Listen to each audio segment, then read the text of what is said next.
Ricky Gervais is one of my top 9 favourite celebrities. He's brought us some of the best, most original comedies and award show speeches of the millennium, and some of the most pretentious, pompous pieces of shit ever squirted onto the Netflix homepage. And in this series we're going to take a deep look inside every single one of his films, TV shows and other stuff and see what's going on. This is the ultimate Ricky Gervais review, and it's going to be beautiful.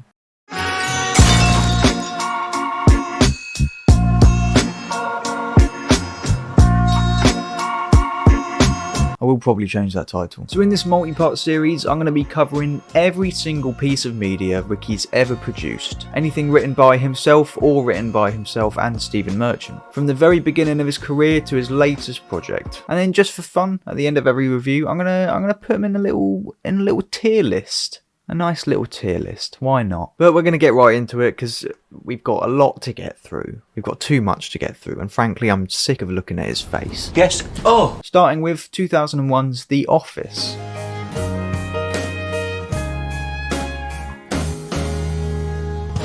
Lovely Dawn Tinsley, receptionist. What?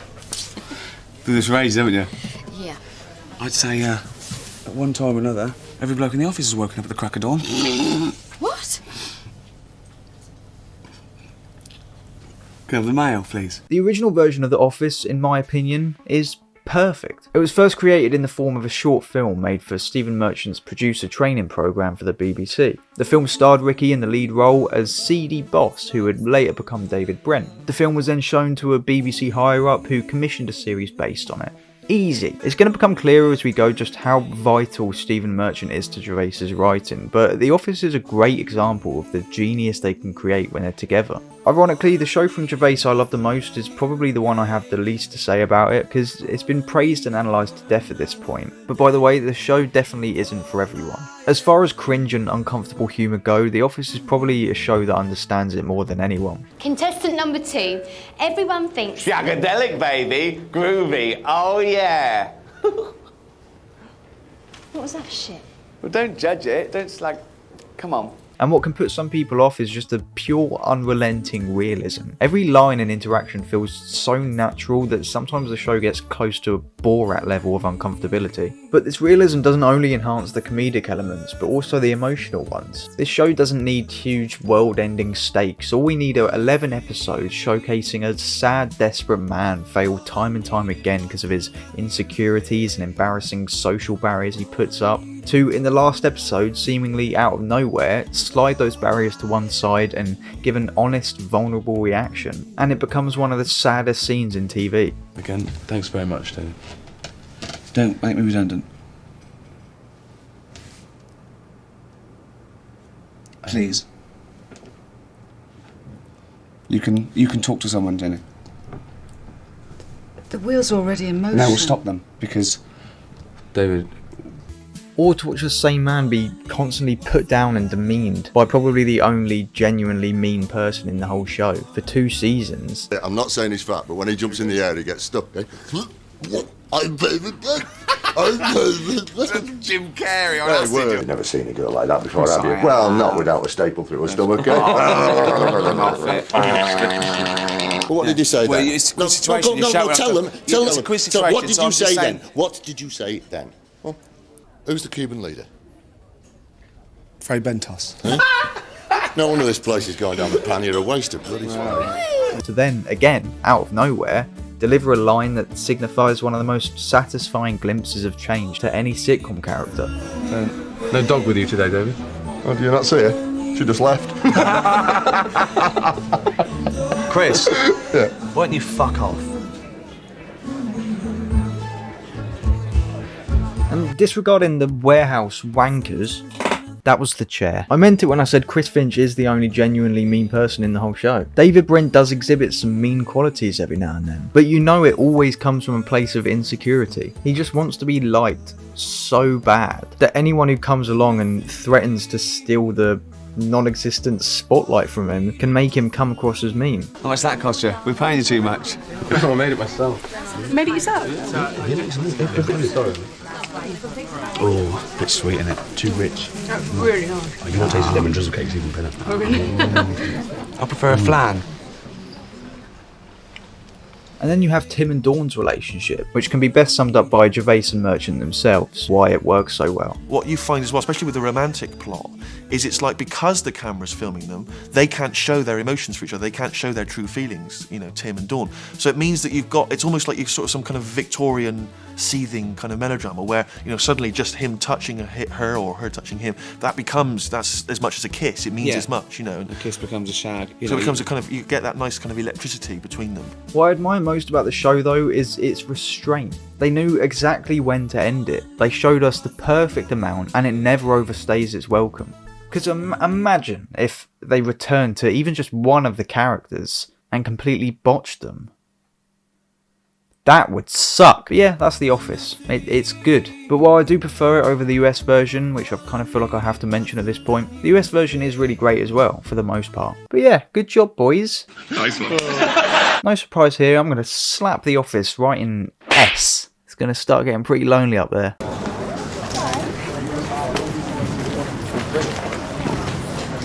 So, here we are, the lads. Going to talk about Extras, the cracking new sitcom. Not a fan? It was alright. Not as good as The Office, in your opinion? I didn't like The Office much. I thought it was overrated.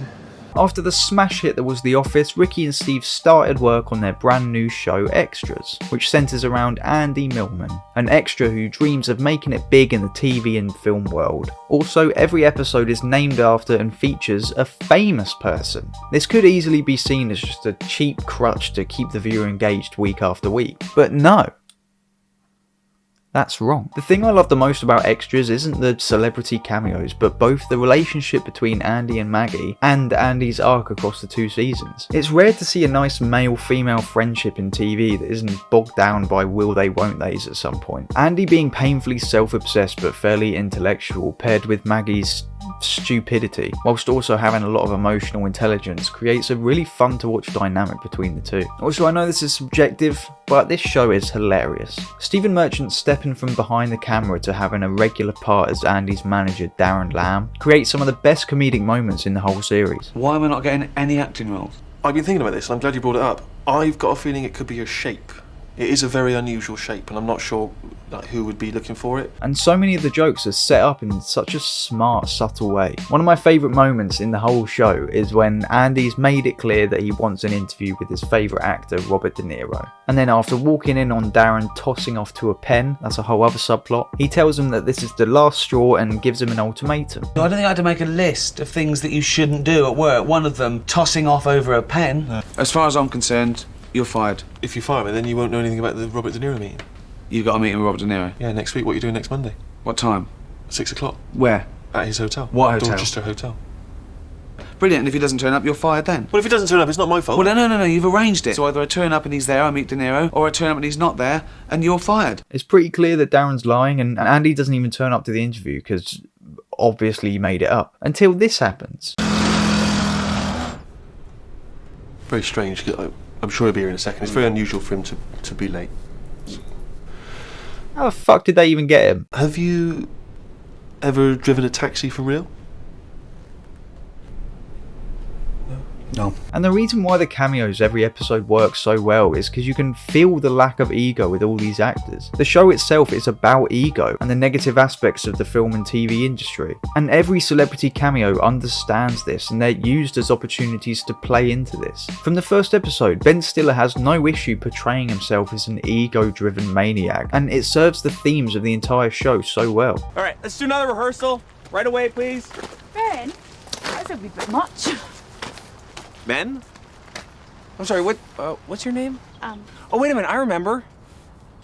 I don't give a shit. But even without the celebrity cameos, the side characters provide a whole new layer of comedy on top. Sam Jackson barely shows up in his episode, but its focus is a great relatable subplot where the most depressing man on the planet, wants to be friends with Andy, which isn't reciprocated. But what really makes the show stand out is the arc of the main character, and the commentary on the film industry surrounding it. Starting as a humble extra and slowly growing in fame but having to sell out to get there is such an accurate representation of most B-list celebrities nowadays. And Andy is the perfect vessel to tell this story. The entire first season is Andy constantly complaining about not being appreciated, and not much changes when he eventually finds success.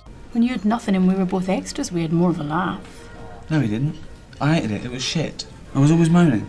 You're always moaning now. You're always saying he's got an acting part that you wanted, or he's got credibility and he doesn't deserve it. If you worry about things like that, you're never going to be happy. No matter how successful you are, you'll never be famous enough. And then this realization finally comes when he resorts to going on Big Brother, where all so-called celebrities with feigning relevance go to desperately crawl back into the public eye. It's refreshing for a show this successful to be calling out this sort of thing by name. And fuck you, the makers of this show as well. You can't wash your hands of this. Oh, it's exploitation, but it's what the public want. The Victorian freak show never went away. Now it's called Big Brother or X Factor. We wheel out the bewildered to be sniggered at by multi-millionaires. Later on in Ricky's career, it will start to become apparent that his characters usually just force his own beliefs and opinions down the viewer's throat, and it gets extremely tiresome. But the difference here is, yeah, Ricky definitely believes the things that Andy and the show are saying, but it works because the character has earned this. We've been on this journey with him, and so his realization at the end makes sense and is made all the more powerful. Overall though, not quite as groundbreaking or revolutionary as The Office, but Extras is still a great show and definitely needs more recognition. Because I'm not gonna lie boys, it's mostly all downhill from here. But yeah, it's going in A. Moving on. I've had thousands of emails over the past few days saying, why, oh why, was The Invention of Lying not nominated? I don't know. I just don't know. Maybe the DVD will win an award. That's out Tuesday at Walmart. 2 years after Extras wrapped, Ricky attempted to venture into the film industry with 2009's The Invention of Lying. Remember when that film happened? The Invention of Lying isn't as boring or anger-inducing as his later films, but what I will say is it's probably got the most amount of plot holes in any movie I've ever seen in my life. Now, if you only know this film by premise alone, you might be wondering, how the hell do they establish the world and the history of this society all in the first 5 minutes? Well, Ricky just explains it. The story you're about to see takes place in a world where the human race has never evolved the ability to tell a lie. Not even his character, just Ricky Gervais. Bearing in mind his character is a screenwriter, so why couldn't he have just been reading out a script he wrote based on this film? I know it's cliche, but more cliche and lazy than this. So yeah, that's the film. Ricky plays Mark, a performer who tells the first lie in a world where people only tell the truth and lying has never before existed. Once he realises what he can achieve by lying, there is no stopping him. What do you mean I'm reading the back of the DVD? I don't know why they called him a performer though, he's not. Now I'm going to get this stupid argument out of the way before I start moaning about the plot holes this concept brings up. Yes, it's a silly little comedy, but that doesn't excuse them. When the film starts diving into commentary on religion and capitalism, it clearly thinks it's being smart and intricate with this concept, but then also expects us to not think too hard about the concept because of the endless glaring plot holes. You can't do both. You can't pick and choose when I'm supposed to stop using my brain and then when I'm supposed to switch it back on again. At the beginning of the film, Ricky's character, who's called Mark by the way, meets Jennifer Garner, and it becomes pretty clear that the invention of lying is really just the invention of not constantly speaking your mind 24/7. I was just masturbating. That makes me think of your vagina. That makes me think of your vagina. Here you go. Thank you. I had a little sip of this from right there. Would it be lying if he didn't say this? Do people in this world just have to constantly commentate what they're doing every second of every day? Right now I'm breathing and walking. I'm inhaling oxygen and exhaling carbon dioxide. I'm commentating what I'm doing. I'm hungry. I need to poo. To water my leg is really I am trapped in a living hell from which I can never escape. I pray for the sweet release of death and the hope in which my consciousness will cease to exist. During the beginning narration, 3 examples are shown to further illustrate this concept. Look, I'm not coming into work today. No, I'm not sick. I just hate it there. Oh, your baby is so ugly. It's like a little rat. Wow. I just took one of the biggest poops hopes of my whole life. 2 of these examples actually work. They're having fun with this concept of the inability to lie, and it also makes sense. But one of them is just a woman oversharing something that frankly no one asked. But then you have other issues arise. During the date with Jennifer Garner's character, she's fake smiling to seem polite, or Ricky's character will sarcastically say things that don't seem completely honest. Sorry about that. It's alright. Don't think twice. How is your mum, alright? She's alright. Great. That's... But don't think about it, it's a funny comedy. This is it, Mark. A few more hours like this and then an eternity of nothingness.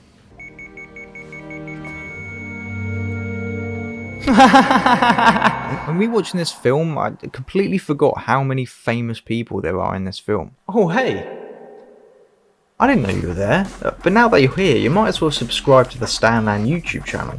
Just a little button just below, give it a little press, and then you become one of my subscribers.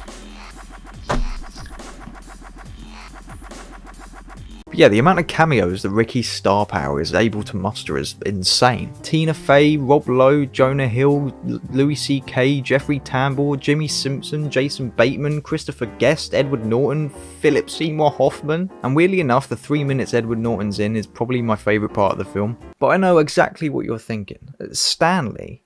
What about God? What about the themes of God in this film? I'm getting to it, alright? Because I want to talk about something even more important, which is shot composition and music. Ricky Gervais can be a great writer, but as a director he is painfully boring. I get that Ricky's focus is usually the writing, and it's not like I'm expecting Deakins level cinematography here, but his choice of shot is just so bland, so matter of fact. And I'm not overreacting when I say this, but watching one of his films for extended periods of time, it can start to feel like Chinese water torture.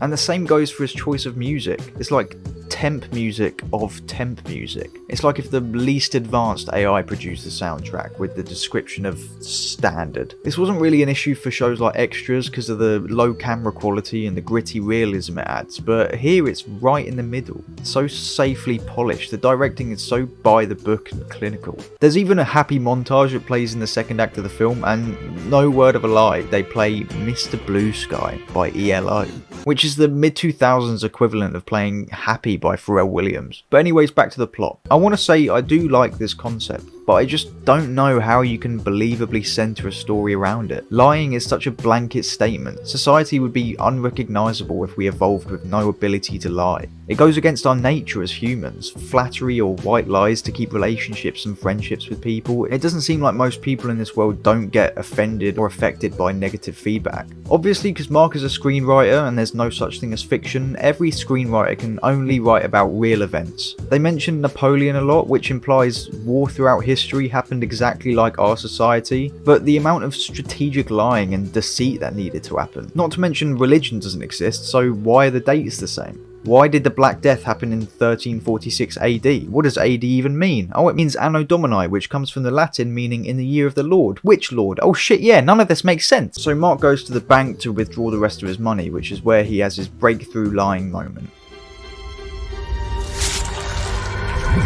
$800. Sir? $800. Wait a second. It says here that you only have $300 in your account, but you said you wanted to withdraw $800. Yeah, I apologize, sir. It seems our system has made a mistake. Let's get you your $800. Did you want large bills or small? I guess human error doesn't exist in this society either. Yet the computer must be wrong. Huh? The reason I find this film so frustrating is for the brief moments the concept's used in a fun way, it almost makes you wish that it was way more watertight than it actually is. The scene where Mark tries out his new powers on his friends is really enjoyable and fun to watch. My name is Doug. Your name is Doug. Hi, Doug. That's so weird, I never knew your real name. I'm black. I knew it. Oh, you're very light-skinned, but I can see it. I'm a lion tamer. And I'm wearing a wig. Aren't you scared you'll get bitten one day? That's a fantastic wig. But with the amount of inconsistencies and unanswered questions, it can send you off on a rabbit hole of confusion. Unless you've remembered to switch your brain off at this point in the story. Like, how far could you go with this? If Mark told someone that they were blind, would they believe him? Would they then become blind? It also kind of hinders the characterization. Every character is just either a dickhead or depressed. It's genuinely surprising when you find out that Jennifer Garner's character is Mark's love interest for the end of the film, because she's been nothing but insulting and cruel to him. No, not very attractive. A bit fat. Are you better looking? No. Have you been to the gym? No. Did you buy new clothes? No. I don't want little fat kids with snub noses. Little fat kids with snub noses. You're chubby and you have a snub nose. You're the most wonderful person I've ever met. I get that that's the point of the world, but the film doesn't seem to understand the lack of chemistry this creates. Now I want to get to the part that is definitely the only reason Ricky even signed on to this project in the first place. Mark goes to see his mum who's about to die, and she says she's scared, which makes him say, You're wrong about what happens after you die. It's not an eternity of nothingness. You go to your favourite place in the whole world, and everyone you've ever loved and who's ever loved you will be there. And you'll be young again. This culminates in Mark basically becoming a preacher and telling the world about this made-up religion. Everyone will get a mansion. What kind of mansion? The best mansion you could think of. I was thinking of a horrible mansion. Now we're getting closer to what I don't like about Ricky's current writing. Ironically, it's getting too preachy. It's so ham-fisted. I can see Ricky talking to me through this film saying, do you get it? Because religion is all built on lies, and so in this film religion doesn't exist. Because it's all lies. I get it. Put the knife down, Ricky. Even though I agree with most of Gervais's takes, you alienate people when your projects lack this much nuance. There's no room for interpretation because I'm literally being told what the message is. But yeah, I don't know, this is such a weird film. It's not too boring and there are some interesting concepts, but it's bogged down by so much shit. The uninspired presentation, the plot holes, the contrivances, it's too much. Overall though, out of the 4 films Ricky's been a part of, this is depressingly my favourite. C tier. Bada bing.